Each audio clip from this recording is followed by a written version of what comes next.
Anthony wasn't even at the crime scene when the murder happened, but the jury didn't care and put him on death row, where he spent nearly 30 years as an innocent man. Let's take a look at 10 innocent convicts who outlived the longest sentences.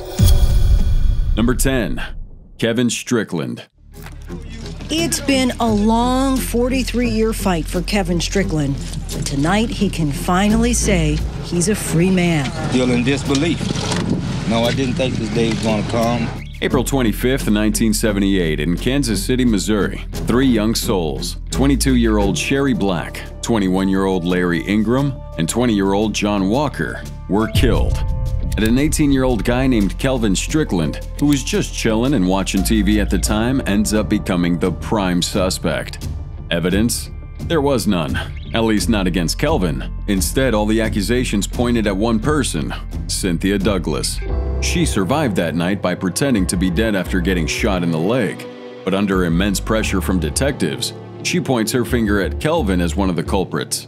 Later on, she tries taking those words back, claiming that the police had forced her into making a false accusation. But wait, there's more. Two other guys, Kil Matkins and Vincent Bell, actually admitted to the crime. Oh yeah, they straight up said that Kelvin wasn't involved. Guess what? The fingerprint on the murder weapon didn't match Kelvin's either. Now, despite the lack of concrete evidence, the trial against Kelvin moved forward. His first courtroom appearance resulted in a hung jury. A glimmer of hope, you might say. But in his second trial, things took a darker turn. There wasn't a single black juror, and this time, luck wasn't on Kelvin's side. 1979, they locked him up, throwing away the key with a life sentence. 2021, and Kelvin's name makes headlines again. Why? Because even those who once wanted him behind bars now believed he was innocent. Jackson County prosecutor Gene Peters Baker believed it. So did the mayor of Kansas City, Quentin Lucas, and many others who wanted Kelvin out. But the road to justice was anything but smooth. The governor of Missouri, Mike Parson, wasn't quite convinced. He didn't see Kelvin's case as a top concern. However, November 2021, something remarkable happened. Judge James Welsh saw the truth that Kelvin had been shouting for over 42 years, with no solid evidence against him, and a key witness who recanted her statement. The judge ordered Kelvin's immediate release. Despite serving the longest wrongful conviction in Missouri, Kelvin didn't qualify for state compensation because it wasn't based on DNA evidence. However, the community stepped up in a big way. A fundraising campaign started by the Midwest Innocence Project on GoFundMe garnered overwhelming support. By the time of his release, generous souls had donated over $200,000, and that amount skyrocketed to over $1 million within days of his freedom, showing just how many people were touched by Kelvin's story. Number 9. Sonny Jacobs. I had been wrongfully convicted and sentenced to death for a crime I didn't commit. My sentence saying that I was to have 2,400 volts of electricity pass through my body until I was pronounced dead. February 20th, 1976, marked the beginning of a nightmare Sonny Jacobs never expected. So Sonny was with her boyfriend, Jesse Tafaro, and another guy named Walter Rhodes. They get arrested for a crime involving the murder of a Florida Highway Patrol trooper and a Canadian police officer. It's a pretty terrible situation. Now here's the weird part. Even though the evidence about who actually used the gun pointed more towards Rhodes, he testified against Sonny and Jesse. As a result, both Sonny and Jesse got death sentences, while he got a life sentence. Sonny's life would take a darker turn. They would put her in solitary confinement for a whole 5 years. Imagine being all alone for that long, with no one to talk to. Her vocal cords got weaker because she wasn't talking that much, and the only thing keeping her going were memories and maybe some meditation. She held on to the thought that if people could survive concentration camps, she could make it through this. 1981. Things started changing. The Florida Supreme Court changed Sonny's sentence to life imprisonment. Why? Well, they gave Walter Rhodes a lie detector test, and it looked like he might have been lying in his testimony. And then another shocker. Rhodes changed his story and said he was the real person who pulled the trigger.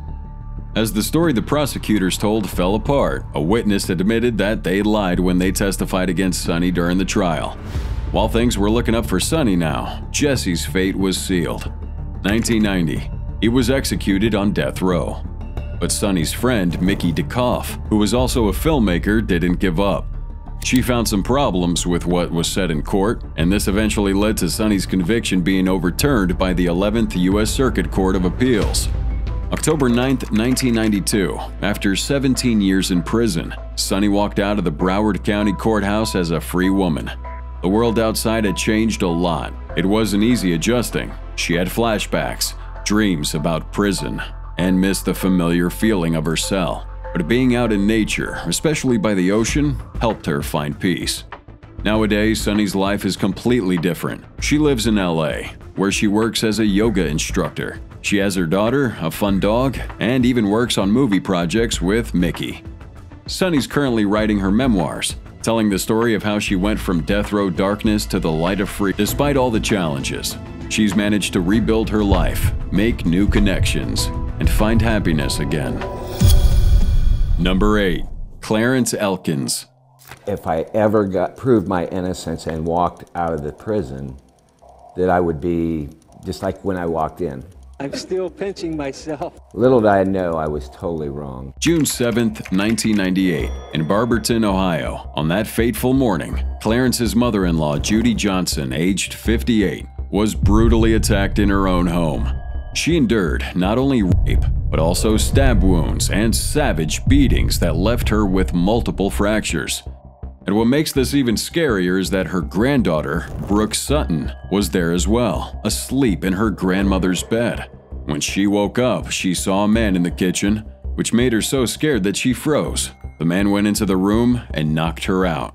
She was raped, strangled, and left with a small cut to her throat. Miraculously, she survived. At around 7 a.m., she regains consciousness, and in a heart-wrenching call to a neighbor, she revealed the tragedy that had occurred.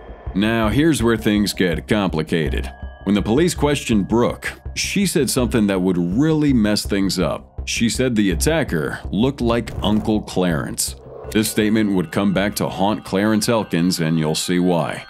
At the trial that followed, the prosecution claimed that Clarence was the one who did this terrible crime because of some family problems. June 10, 1999, he was convicted of murder, attempted aggravated murder, 2 counts of rape, and violent attacks on others.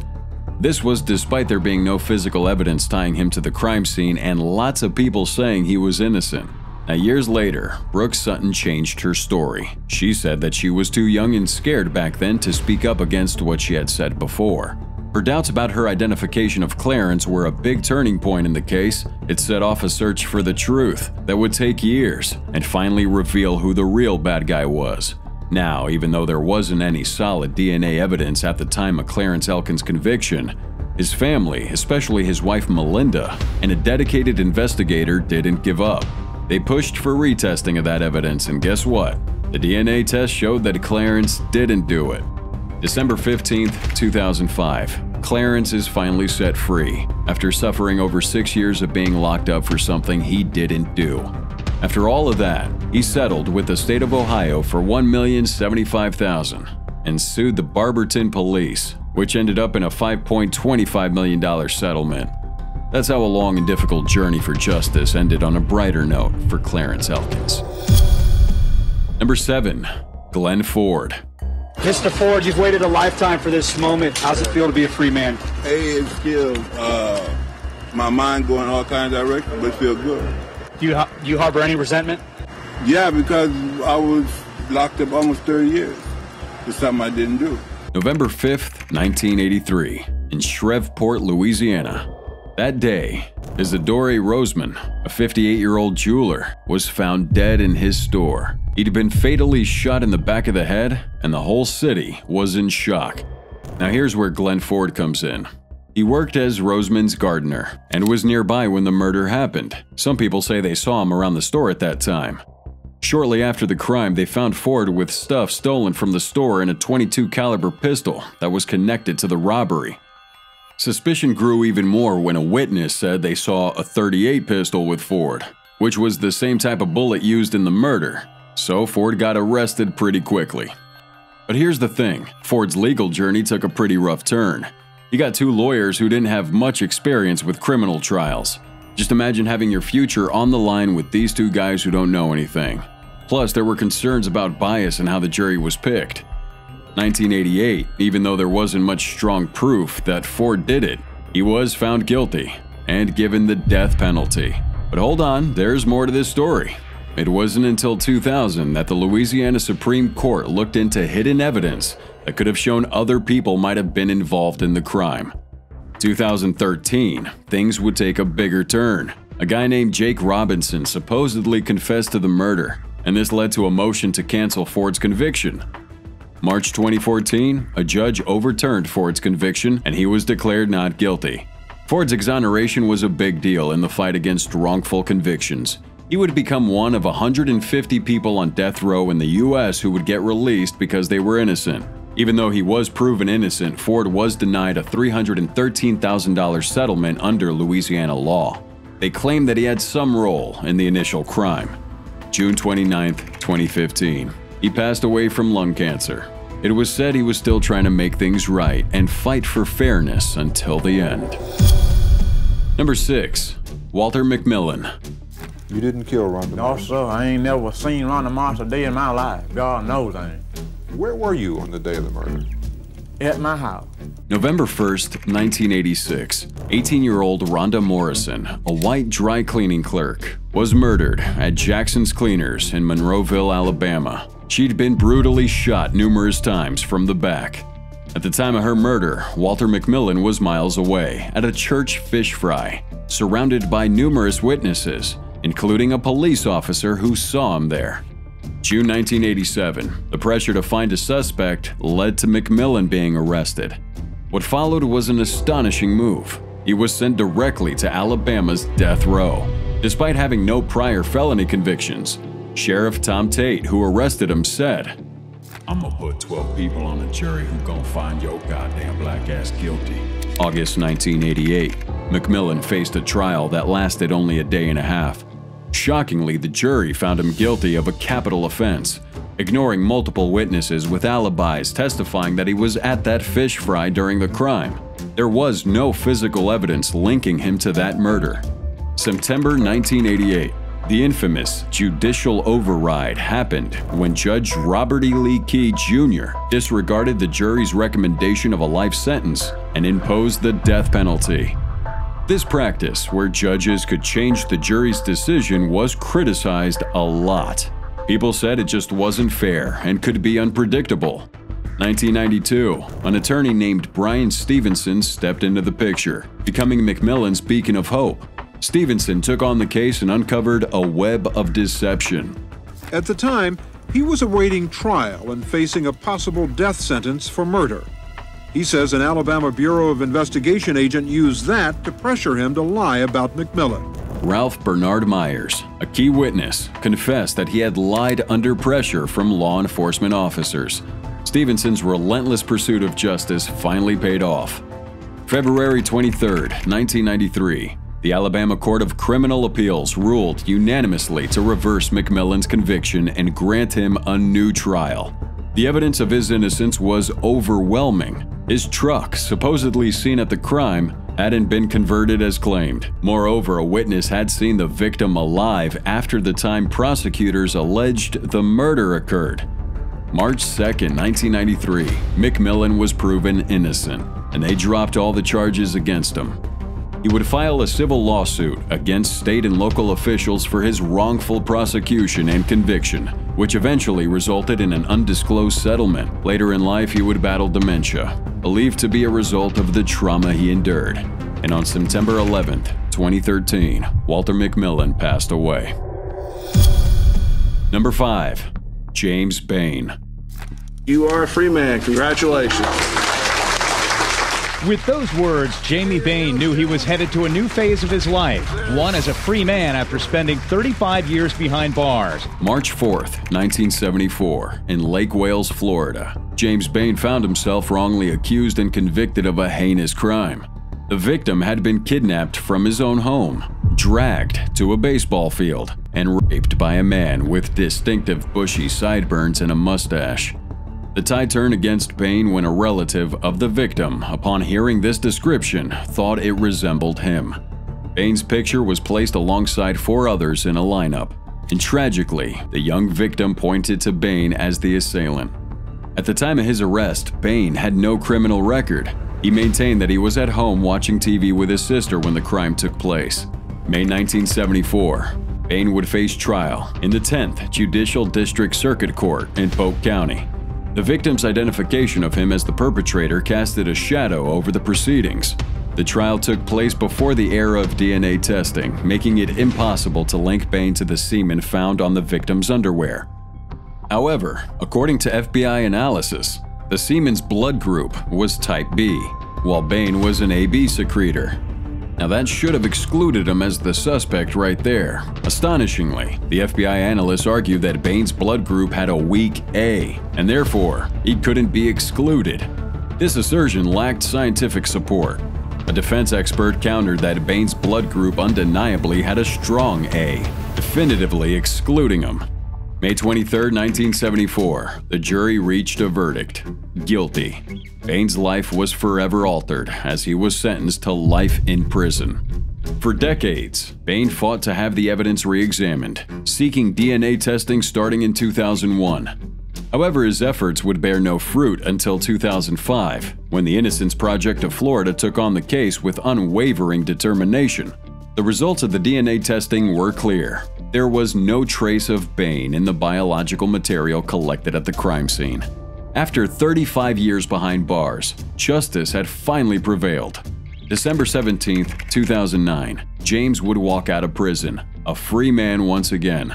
At the tender age of 19, he had been wrongfully convicted, and he was 54 when he would regain that freedom.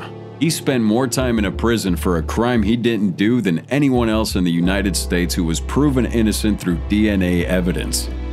2011, the state of Florida recognizes the gravity of the injustice Bane had endured.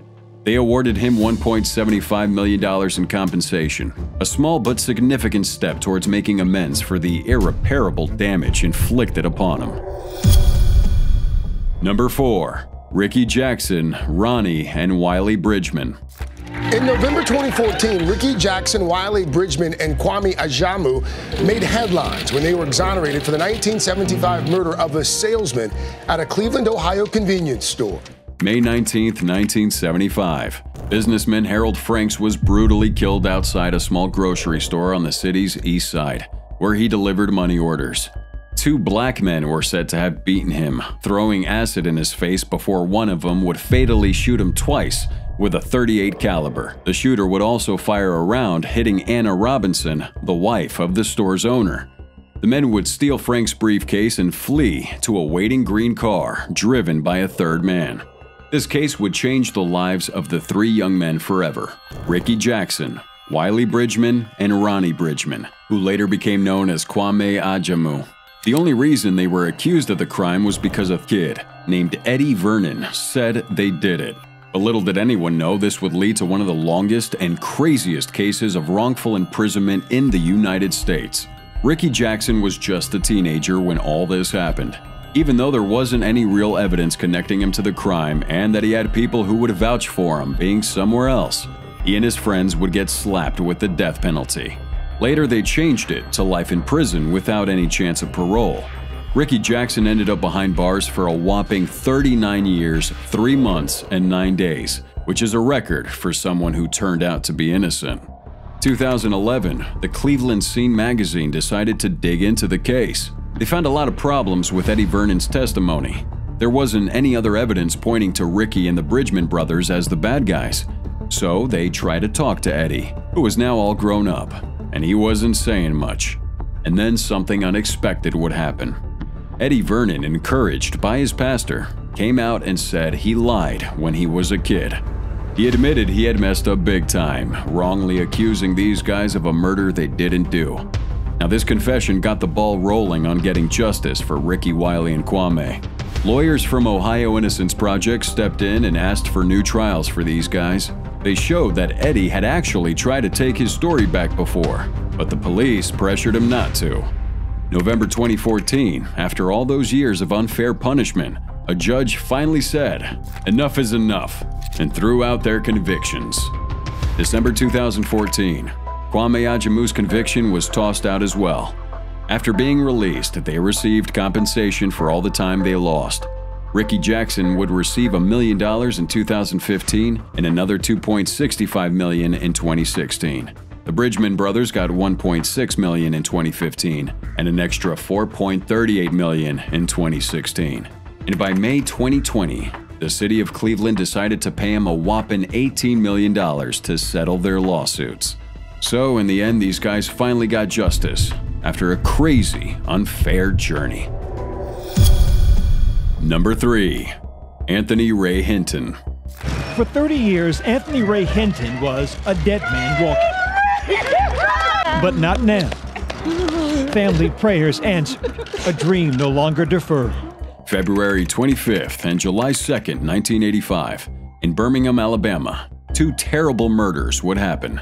The lives of 2 fast food restaurant managers, John Davidson and Thomas Wayne Vason, were viciously taken during separate armed robberies. Amidst the chaos that followed, Anthony Hinton would be thrusted into the spotlight, even though there was no strong evidence linking him to these crimes. Born June 1, 1956 in Alabama, Hinton led an unremarkable life, working at a local supermarket warehouse and residing with his mother. No matter how mundane his life was, little could he know the alarming and unjust turn up ahead. The nightmare began when a survivor of one of the restaurant robberies would identify Hinton from a photo lineup. From that moment, his fate was sealed. Detective Doug Acker, despite harboring doubts about Hinton's guilt, delivered a message. "I can give you 5 reasons why they gonna convict you," he warned. Hinton's skin color, a white man's accusation, a white district attorney, a white judge, and an all-white jury painted a grim picture for this impending trial. Hinton's defense attorney's performance left much to be desired. The lawyer's expertise on bullet evidence wasn't very experienced, and was easily proven wrong by the other side in court. He had his boss who would vouch for him, saying that he was somewhere else when the crime happened. But the jury didn't pay attention to that, and they also didn't have any fingerprints or eyewitnesses helping him decide. So, they said he was guilty. June 1988. The Alabama Court of Criminal Appeals agrees with this jury, and the Alabama Supreme Court also said he was guilty. That's a lot of legal folks saying he did it. Now, Hinton would spend 28 years on death row, which is a really long time. He was all alone in a tiny cell, and the only comfort he had was from his super supportive mom and his loyal friend, Lester Bailey. He even started a book club in prison to help him get through it. But sadly, he had to listen to 54 other inmates being executed while he was there. And that's really tough to deal with. Eventually, something would happen. A lawyer named Brian Stevenson and the Equal Justice Initiative jumped in to help Hinton. They would bring in the experts, like an FBI analyst, showing that the bullets from the crime scene didn't match his mom's gun. That was a big deal because it meant he might have not done it. Even with all this evidence now, the state court still didn't want to admit their mistake. But by February 2014, the U.S. Supreme Court stepped in and said Hinton's lawyer didn't do a good job, so they had to give him a new trial. Finally, April 2015, Hinton got released, and they dropped all the charges against him. Now, our story doesn't end there, because after he got out, Hinton wanted some compensation for all the time he spent locked up for that crime he didn't commit. He asked for about $1.5 million. But the government folks didn't want to give it to him. They said he needed to prove he was totally innocent, which is pretty hard to do. Number 2. Ruben Hurricane Carter. So my every day in prison was one of fighting against the entire prison system. June 17th, 1966. A tragic crime unfolds at the Lafayette Bar and Grill in Paterson, New Jersey. 2 armed men entered, and in a hail of gunfire, bartender James Oliver and customer Fred Naviokes lost their lives. Another patron, Hazel Tanis, succumbed to her injuries a month later, while Willie Marins miraculously survived despite losing an eye. The suspects were described as black males. But here's the twist. The initial encounters with the police didn't lead to their arrests. Ruben Hurricane Carter, a well-known local figure and boxer, was in a rental car with John Artis and John Royster at the time. However, the situation would take a dark turn. The police sought descriptions from eyewitnesses Patricia Patty Valentine and Alfredo Bello, the latter of whom had his own shady motives. And guess what? Their accounts pointed to 2 black men in a white car, similar to Carter's. Now, this led to Carter and Artis being arrested, but the evidence, my friends, was far from solid.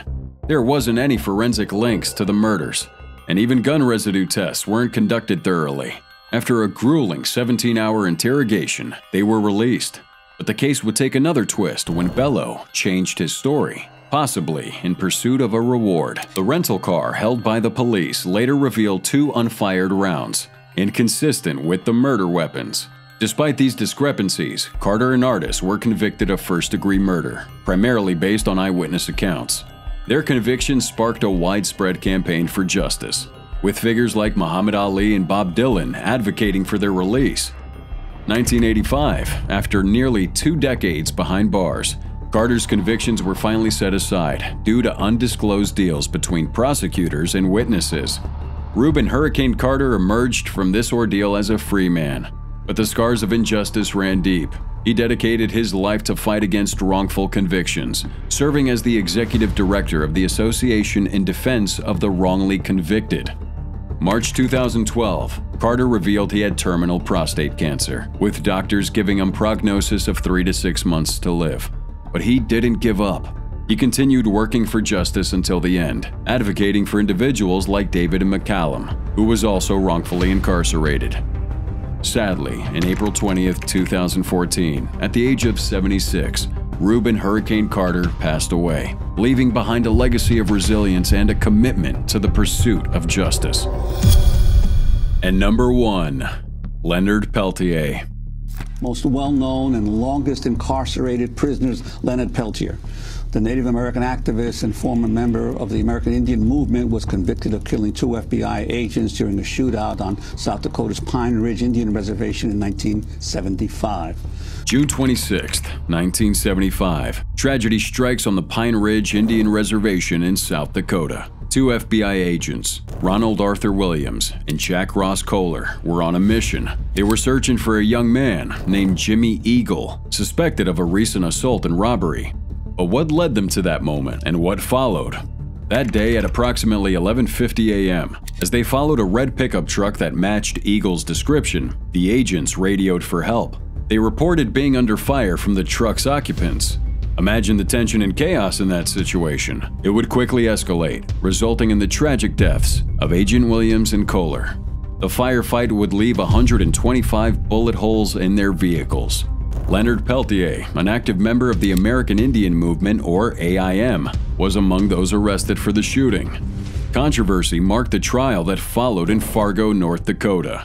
Some people who originally said Peltier was present at the location later changed their stories, saying the FBI pressured them into making those statements. This would raise many questions about the credibility of the trial. Now, a critical point of contention was the FBI's shift in their description of the vehicle they were pursuing. Initially, they stated it was a red pickup truck, which didn't match Peltier's orange and white van. 1977, Peltier was convicted and sentenced to 2 consecutive life sentences based on these witness affidavits. However, questions about the fairness of his trial persisted because of discrepancies in the FBI's handling of the case. Peltier's situation was well known around the world. Important groups and famous people like Nelson Mandela, Mother Teresa, and the Dalai Lama have all asked for him to be forgiven or have his punishment reduced. Even though many tried to help, President Barack Obama said no to reducing Peltier's punishment in 2017. 1979, Peltier and 2 other inmates attempted a prison escape from the Federal Correctional Institution in Lompoc. During the escape, 1 inmate was shot dead by a guard outside the prison. Another was captured 90 minutes later, approximately 1 mile away. Peltier remained at large until he was captured by a search party 3 days later near Santa Maria, California, after a farmer alerted authorities. Quite an escape attempt, isn't it? In addition to his pre-existing 2 life sentences, Peltier was convicted and sentenced to serve a 5-year sentence for escape and a 2-year sentence for being a felon in possession of a firearm because of the escape attempt.